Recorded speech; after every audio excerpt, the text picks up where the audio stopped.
she's going to have to be nice about him, whereas the plan for the post-divorce book was to not only throw the British royal family under the bus, but to throw Harry under the bus too. I think personally, they've separated their professional lives, but I think what's really a great problem for them now, as of in the last few weeks, is that Meghan has got no real income anymore. She's finished. A man who she abandoned for months to the media and now presents her mother, Doria, speaking for the first time, telling outright lies about her ex-husband.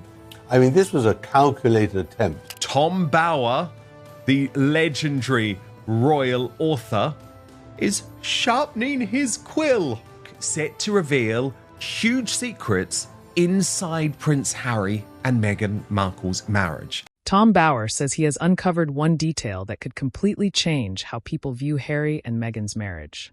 According to the veteran royal biographer, there is a clause in what he describes as their prenuptial agreement, on page 14, clause 7, which he believes Harry signed without fully understanding. If Bower is right, that single clause could explain several decisions that have raised questions over the past few years. Yeah, I think that's the problem. But they play the Diana card, just as I would say that, unfortunately, in some way, Meghan plays the race card. It's always the victim. And the victim is always gets unquestioned sympathy without question. That's the way it plays at the moment in society. It could explain why Meghan reportedly brought Sunshine Sachs back in January 2026. It could also explain why Bower claims money has been quietly shifted since 2022, and why he now argues that Harry may be facing the biggest financial mistake of his life. He realizes that Harry actually, throughout the last 5 years, whether it's an accusation of racism or all the stuff in his autobiography about the royal family and his father and his brother and Kate and Camilla and all that, of course it's been hugely damaging, and the popularity of the royal family has fallen because of Meghan and Harry's antics. Before we get to that clause, there's one important question. Why does Tom Bower's opinion carry so much weight? The answer is his track record. Bower isn't known as a celebrity gossip writer. He's a former barrister and an investigative journalist who has spent decades examining the lives of some of the world's most powerful public figures. Tom Bower is one of the most feared biographers in the world, and he's gone after Richard Branson, Tony Blair, and of course, Meghan Markle. None of those people have successfully sued him because, like you, Paul, he's an elite level journalist who checks his facts. And don't forget that these publishing companies are not stupid. They're not going to publish things that aren't true because they know they'll wind up. Over the years, he has written high-profile investigative books on media tycoon Robert Maxwell, businessman Mohammed Al-Fayed, and entertainment executive Simon Cowell. Whether people agree with his conclusions or not, Bower has built a reputation for thorough research and extensive investigations. And is of absolutely no value either to the royal family or society, but she just sucks from it, she takes from it and exploits it and profits from it. So I make no excuses about that. I didn't like Richard Branson or Robert Maxwell or Tony Blair, but it doesn't detract from the book. All it does is they get loads of books saying how wonderful they are. I write the opposite. I try to find that I write the truth, not what they want. That's exactly why his latest claims about Harry and Meghan are receiving so much attention. When Tom Bower publishes a book, it doesn't simply go to print. According to him, every major claim is reviewed by publishers and lawyers, because his investigations must withstand legal scrutiny. For revenge, Bower said he spent years researching Meghan's background, interviewing dozens of people connected to her life, including former colleagues, people who knew her professionally, and others with first-hand knowledge of different stages of her career.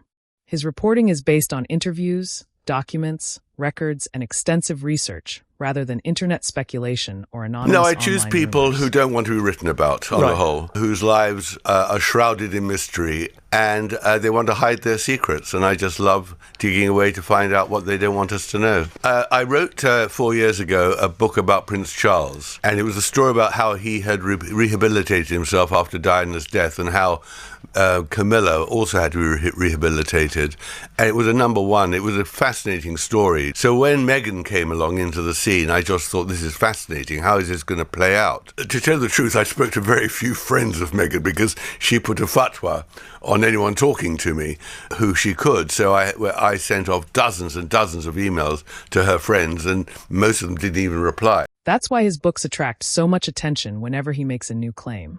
However, it's also important to separate his published reporting from claims that have not been independently verified.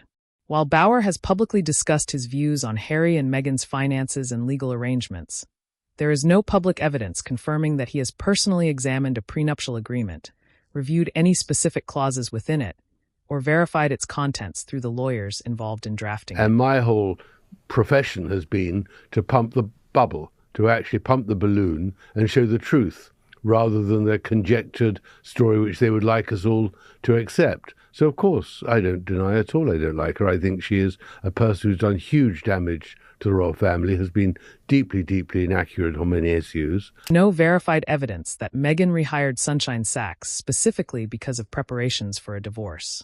Instead, Bauer's broader argument is that the legal and financial structure surrounding Harry and Meghan's business interests could become critically important if their marriage were ever to end. According to Bauer, that's where the story takes a dramatic turn. As the fairy tale Prince Harry and Meghan Markle embarked on in 2016 become an absolute nightmare for them. Despite marrying in St. George's Chapel in Windsor, it seems like life hasn't been so rosy for the couple. They have gone through endless challenges, the vast majority of which are all self-inflicted. And this weekend, we had some new news that seems to kind of reiterate the idea that Meghan Markle, she wants to go back to the past. She wants to relive her glory days because she has hired Sunshine Sachs as her new PR representatives who are representing her back in 2016. And at the same time, Harry is in the UK fighting for a court case that really has no bearing on any of this, but we have heard endlessly that he wants to reestablish himself. Prenuptial agreements are fairly straightforward. They outline the assets each person brings into the marriage, explain how property would be divided if the couple separates, and often include provisions for spousal support or other financial protections. Royal marriages, however, are far more complex because they involve royal titles, public duties, and assets connected to the crown. While the details of royal prenuptial agreements remain private, their relationship as powered by the storms around them and not much else. They said there have been periods when the turmoil never seemed to stop, and strangely, it kept them united. Masochists.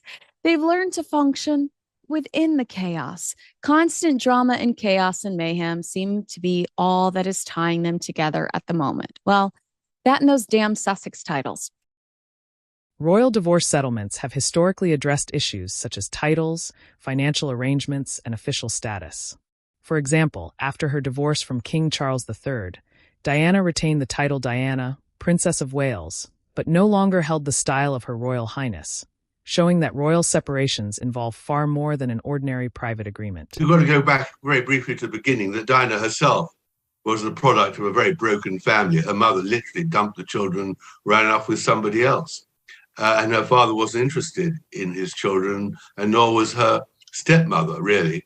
So she was a very broken woman when she met Prince Charles, and that was, as we all know, a terribly unhappy marriage. But she then became glamorous. She suddenly discovered her fame because she was very beautiful and very charming, and she loved the attention. And she obviously spotted particular journalists who not only attracted her, but would do what she wanted. Harry and Meghan's situation was also shaped by California law, where community property rules can affect assets and income earned during a marriage. That means earnings from ventures launched while they were married, such as media deals or joint business projects, could become relevant in the event of a divorce, depending on the circumstances and any agreements between the couple. Tom Bauer has argued that these legal and financial issues could become especially significant if the marriage were ever to end.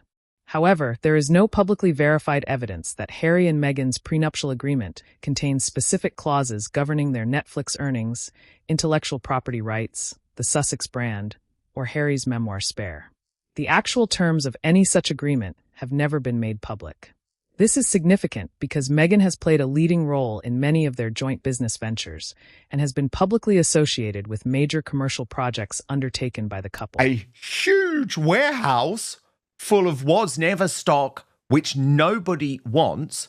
And all of a sudden, the one guarantee, which was these continued drip-fed books, which were meant to follow up Prince Harry's, let's be honest, sensational bestseller Spare, which did make him a lot of money, and he only gave a teeny tiny little proportion of it to send to Bali. It was something like, you take the pocket money and I'm going to keep the rest. Under California law, the ownership and division of income from those ventures would depend on a range of legal factors, including any agreements the couple may have in place. Tom Bauer has argued that these financial arrangements could ultimately benefit Meghan if the marriage were ever to end. However, there is no publicly verified evidence that Meghan has a primary legal claim to all of their shared revenue streams. Nor is there verified evidence that Harry and Meghan amended a prenuptial agreement after their 2018 wedding, or that Harry signed such an amendment without fully reviewing it. Those claims have not been independently confirmed. So this is kind of interesting. This is the woman that the papers are citing for this reporting is a longtime royal insider, a socialite. She's been right. I've been following her because she's great TV. She's been right about a lot. And she's claiming she's heard from several sources now that he's hired a lawyer, and it happens to be somebody who's a great divorce lawyer and specializes in divorce.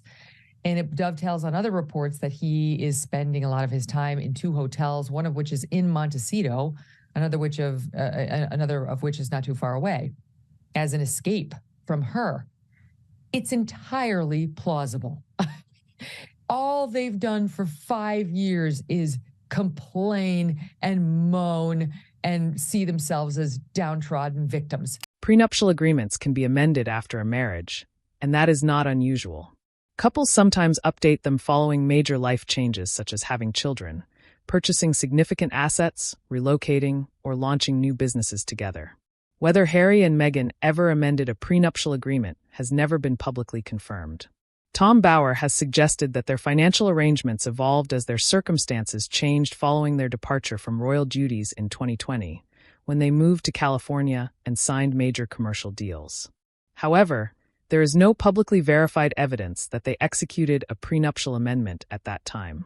Meghan and Harry, apparently they might be heading for divorce, but there also isn't enough money to even go through the divorce. Let me read you about this. So, Meghan and Harry are reportedly so broke they can't even divorce. The legal fees would bankrupt them. Now, this comes at a time as they live in a 9-bedroom, 16-bathroom Montecito mansion, which they purchased for $14.5 million in the summer of 2020. Now, according to people I've spoken to, they have multiple mortgages on the home. They're really trying to keep up with the Joneses. You also have to remember they spend a lot on security. I don't know why, because it doesn't seem anyone wants to go near them, but they spend a lot on security. But Spotify has dropped them. Netflix is pretty much done with them. They're persona non grata over there. And so if they are heading for a divorce. Bauer has also referenced conversations with legal sources familiar with Meghan's previous divorce. However, the details of those discussions have not been independently verified or made public.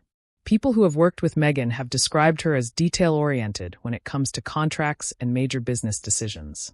Tom Bauer argues that those experiences influenced how she approached future commercial ventures after marrying Harry. However, there is no publicly verified evidence that her previous divorce directly shaped any legal arrangements in her marriage to Harry. What is publicly known is that Harry and Meghan signed major commercial deals with Netflix and Spotify after stepping back from royal duties, marking the beginning of their post-royal business strategy.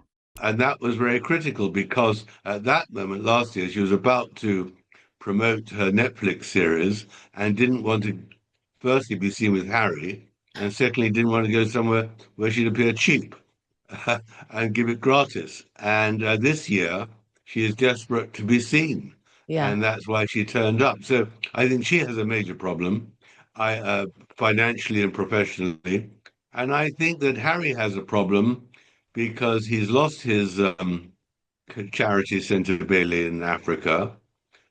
He had better up, and all these commercial deals are declining. I think that his reputation is somewhat toxic. Churchwell, their foundation and business organization, was established around the same period Harry and Meghan were launching their post-royal commercial ventures.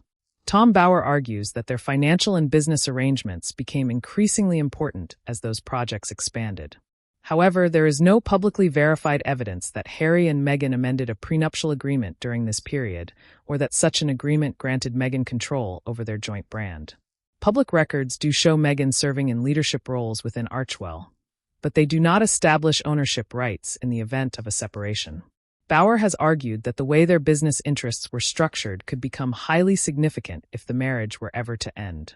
He has also pointed to Meghan's previous legal experience as part of his broader interpretation, although those conclusions have not been independently verified. Breaking right now, Prince Harry and Meghan Markle spent the week using the With Love Meghan promotional campaign to try and suggest that everything is rosy in their very, very rocky marriage. Not so fast, says Radar Online, which has revealed that the Sussex couple are now sleeping in separate beds. Let me take you through this bombshell, then we're going to get reaction from the royal YouTube sensation, according to Taz. Here's the report, though, from Radar Online. Meghan Markle and Prince Harry's marriage is said to be under major strain as backlash has gotten under the Duchess's skin so much that she's sleeping apart from her husband and wondering whether or not she would be more popular on her own, Radar Online can reveal. Amid ongoing rumours about the Sussexes' marriage being on the rocks, insiders told us Markle is cracking under the pressure of public scrutiny as she tries to claw her way back into Hollywood and launch her lifestyle brand, leaving her marriage to Harry hanging by a thread. Insiders told us Markle is starting to unravel and wonder if she would be better off as a solo act. Meghan is said to have even started to look up divorce lawyers. Sources claimed Harry was confronted by his unhappy wife. Meghan divorced Trevor Engelson, and very little about the legal negotiations became public, with many details remaining private. Tom Bauer argues that her earlier experiences influenced how she approached business, legal, and media decisions after marrying Harry. He has also highlighted Meghan's relationship with Sunshine Sachs, a well-known public relations firm that represented her during part of her time as a working royal. Sunshine Sachs has represented many high-profile celebrities over the years, including clients involved in major public controversies and high-profile separations. I would argue their Hollywood misadventure has been more of a nightmare than anything else. And they've gone from poor decision to bad decision to worse decision every single time. And with the hiring of Sunshine Sachs, I couldn't help but think, and Harry going back to the UK more or wanting to, can't help but think, if the two of them had a time machine and knowing what they know now, could have gone back to 2016, would they have made some different decisions? I can't help but wonder if the answer there is yes. Now, of course, this is just speculative, and they love their children. I'm sure to a certain extent they love each other, but we have a couple who has had a really unnecessarily difficult existence. And that's not the fault of the media. That is not the fault of his family. That's been their fault. Everything that has happened to them has been broadly their fault. And they can't seem to help recognize that. And so what they're doing, though, as things go sort of off the rail, is that they're regressing to, let's say, an earlier stage in life. Harry and Meghan later ended their relationship with the firm as they built their own communications operation through Archewell. Meghan has since worked with different communications advisors at various stages of her post-royal career. However, there is no publicly verified evidence that changes in PR representation were connected to preparations for a divorce or that any such strategy existed. Tom Bauer argues that Meghan's growing focus on her own business ventures, including the launch of her lifestyle brand, as ever, reflects a broader effort to build an independent commercial identity. Those conclusions, however, remain his interpretation rather than independently verified fact. And the interest is how someone of that nature can become a global celebrity. And of course, the only reason is because she married into the most famous royal family in the world and junked it. Yeah. And never stopped speaking about it. And that has been an amazing draw for her. She's made a huge amount of money, causing the misery to people who only had goodwill for her. And gave her that platform. Yeah, so many people that reviewed this book talked about how they did get a sense that you admired Meghan's ambition. Meghan's ambition. Meghan has increasingly focused on building her own business identity through ventures launched under her own name, including her lifestyle brand. As ever, public trademark filings and business announcements reflect that effort, and she has frequently appeared at business meetings and promotional events on her own. Tom Bauer argues this follows a broader pattern of establishing independent commercial ventures rather than relying solely on joint projects with Harry. However, there is no publicly verified evidence that these business decisions were part of preparations for a divorce. If in a few years they are divorced, I feel like financial strain is one of the top 2 or 3 reasons couples divorce. And it's clear something is not right here, right? There is something that just seems a little dicey to me with their finances. I would not be shocked if Meghan Markle leaves Prince Harry for someone wealthier. The problem is these billionaires she would want, like Elon Musk and these folks, they don't want to date Meghan Markle. Okay, these really successful men out here who Meghan Markle would love to glom onto and she would ditch Harry for in a second, they want to date young, exciting women. They don't want like an washed up Duchess, middle-aged, couple divorces under her belt. Bauer believes the stronger evidence lies in how the couple's finances have evolved since 2022. The Netflix agreement was widely reported as being worth up to $100 million. But industry reporting has consistently noted that this represented the maximum potential value of the contract rather than an upfront payment. The final amount depended on completed productions and contractual milestones. Harry and Meghan released their documentary series. Meghan's lifestyle programming moved forward, but other announced projects, including the animated series Pearl, were canceled before production, meaning several elements of the original partnership never came to fruition. The point about Meghan is that she monetized herself by lying about the royal family and by damaging it deliberately with her lies to Oprah Winfrey on the Netflix series. Right. That was her great sin, that having entered the family, she then, to promote herself, did it huge harm and has never really recovered, except that she is now quite notorious. She is someone who just fills so many people with hate and anger for the damage that she's done just to promote herself, whereas Anne Boleyn did nothing to promote herself in that sense. She was the victim of circumstance. Right. And that was not her fault at all, really. But I think that what we're really seeing at the moment is a frustration, because I think that the royal family is finding it hard to communicate what exactly they're trying to do. Bauer believes the stronger evidence lies in how the couple's finances have evolved since 2022. The Netflix agreement was widely reported as being worth up to $100 million, but industry reporting has consistently noted that this represented the maximum potential value of the contract rather than an upfront payment. The final amount depended on completed productions and contractual milestones. Harry and Meghan released their documentary series. Meghan's lifestyle programming moved forward, but other announced projects, including the animated series Pearl, were canceled before production, meaning several elements of the original partnership never came to fruition. If Harry ever wants to get remarried again, he's going to have to ask William for permission. Now, the Wall Street Journal is not the type of publication to just throw that in. To me, it smacked, they had several people saying how unhappy the couple are, how unhappy Harry is, and that, he was thinking about it or had thought about it. However, the editors were like, listen, we can't put this in there. So as a nod to their sources, it seems to me that they slipped that last line in, which really shot my eyebrows through the roof. And I was like, yep, there we go. Public records likewise do not confirm claims about separate investment accounts or legal restructuring for that purpose. Bauer says these developments show Meghan strengthening her independent commercial position, although those conclusions remain his interpretation rather than independently verified fact. Meghan has increasingly pursued business projects under her own name. Her partnership with Lemonade Media was announced as a solo venture, and The Bench was published as her own project. Tom Bauer argues that 2022 marked a significant shift, with Meghan placing greater emphasis on building an independent commercial identity, while Harry and Meghan continued to work together on selected ventures. Photograph of Meghan wearing a droopy, snoopy nose and things, somehow said, oh, that's the woman for me. It's ridiculous. I mean, this actually was calculated to undermine my book. Because, of course, I got the real story that he got a blind date and was called up and all that.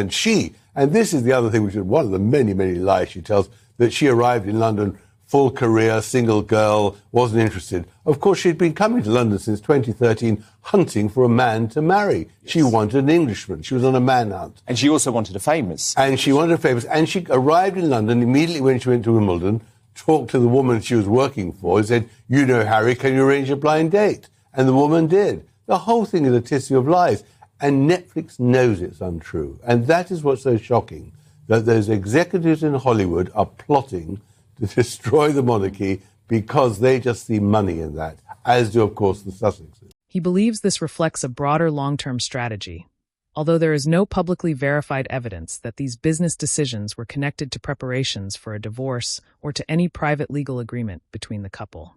Bauer has also speculated about the future of Harry and Meghan's marriage, offering his own predictions about how events could unfold.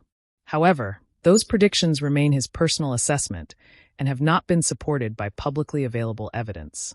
While California law sets residency and waiting period requirements for divorce proceedings, there is no verified indication that either Harry or Meghan has begun or intends to begin divorce proceedings. Meghan's team had a conversation with a publishing house to gauge interest in a book about a post-Harry divorce. And Vanity Fair said that the unidentified person allegedly acting on Meghan Markle's behalf made it clear that the couple were not getting divorced, but was seeking to know if such a divorce did happen, would this publisher theoretically be interested in a book that took place in its aftermath? The article says that nothing was ever put on paper, and that no offer was ever made and no manuscript was produced. That claim, though, went unchallenged by the notoriously litigious Sussexes, which strikes anyone with half a brain as suspicious. Meghan has publicly established California as the base for her personal and business activities for several years. Tom Bauer argues that if Harry and Meghan were ever to divorce, California law and any private agreements between them would likely shape how their finances and business interests are handled. However, there is no publicly verified evidence that their prenuptial agreement contains clauses governing title usage, ownership of Archewell, intellectual property rights, or Harry's ability to profit from future projects.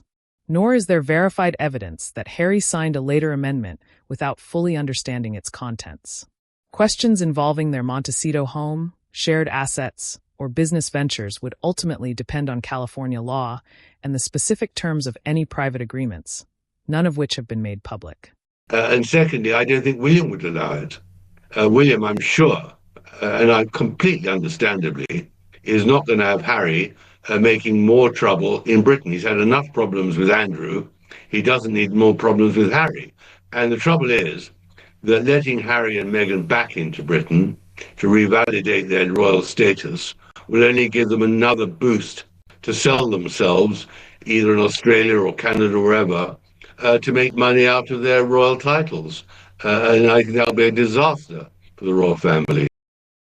Child custody would also be determined by a California court based on the best interests of the children rather than automatically favoring either parent. Tom Bauer has offered his own interpretation of how such issues might be resolved, but those conclusions remain speculative and have not been independently verified. Tom Bauer argues that if Harry and Meghan were ever involved in a custody dispute, a California court would focus on the children's best interests and each parent's role in their daily lives. However, there is no publicly verified evidence that either of them is preparing for such a case. Bauer also speculates that Harry may not fully understand the legal and financial consequences of a possible separation, but that remains his personal interpretation. He points to Harry's emotional appearances during his legal battles in London as signs of the pressure he has been under, though there is no independent evidence linking those moments to the state of his marriage. They needed money from America, and the director, Michael Hornby, resigned, retired after many years, and they appointed a very, very feisty black lawyer. And she discovered, and this is really interesting and all new, which comes out in the book, that Harry's image of knocking the royal family was very, very bad for raising money. And she told him, your image is not doing us any good. and your arguments with the royal family are actually undermining.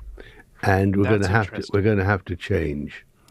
Tom Bower argues that Harry appears to be undergoing personal and legal pressure, but there is no publicly verified evidence linking that to the state of his marriage. He also suggests Harry may not fully understand the financial consequences of his legal battles, though that remains Bower's interpretation. There is no verified evidence supporting claims about specific prenuptial clauses or amendments. Ultimately, Bower believes Harry has made decisions whose long-term consequences he may only now be beginning to understand. That, however, remains his assessment rather than an independently verified fact. There you have it.